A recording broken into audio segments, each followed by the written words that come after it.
পশ্চিমবঙ্গের সমস্ত নিউলি যারা এসএসসিতে বসবে ওদের হয়ে বলছি আপনাকে, আপনি পারতেন যোগ্য অযোগ্যের লিস্ট যখন আপনার কাছে ছিল, আপনি যখন এখন লিস্ট 1, 2, 3 করে পাবলিশ করছেন, তাহলে যোগ্য যারা যারা চাকরিহারা শিক্ষক ওদেরকে রিক্রুটমেন্ট করে নিয়ে দেন আমাদেরকে সময় দিতে পারতেন। আর অ্যাটলিস্ট 1 মান্থ পুজোর পরটা আপনি কি করলেন, পরীক্ষা নেওয়ার আপনার সুযোগ উঠে গেল। সুপ্রিম কোর্টের অর্ডার অনুযায়ী একটু মাথা খাটিয়ে যদি মাথা খাটানো যেত তাহলে আপনি আমাদের রিক্রুটমেন্টটাকে আমরা যাতে আমাদের বেস্ট দিতে পারি। 9 বছর পর আপনি এক্সাম নিচ্ছেন, 9 বছর পর এত দিন আশা করে বসে আছি হবে এক্সাম হবে এক্সাম হবে এক্সাম হবে।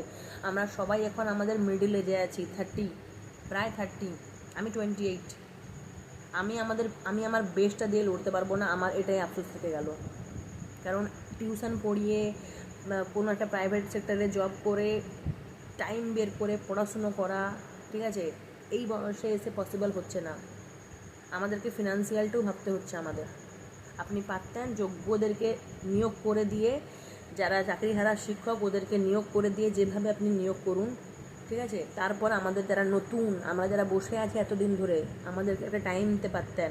2 মাসের মধ্যে এসএসসির এত বড় সিলেবাস কমপ্লিট করা পসিবল হয় না যারা আগে থেকে না লেগে থাকে। যাই হোক, চেষ্টা করছি, জানি না পাস করতে পারবো কি না। একটা আক্ষেপ থেকেই গেল যে কি করছেন জানি না, কি চাইছেন, কেন হুজুক উঠে গেছে পরীক্ষা নেওয়ার। যোগ্যদের লিস্ট থাকার পরেও ভেতরে ভেতরে আবার কি কীর্তন চলছে।